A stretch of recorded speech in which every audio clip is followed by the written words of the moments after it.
Copy. Sorry.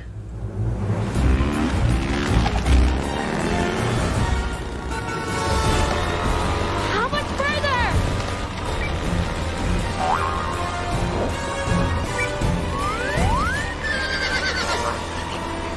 Kyle! All units, we got a crocodile on a motorcycle entering the theater district. You got a what?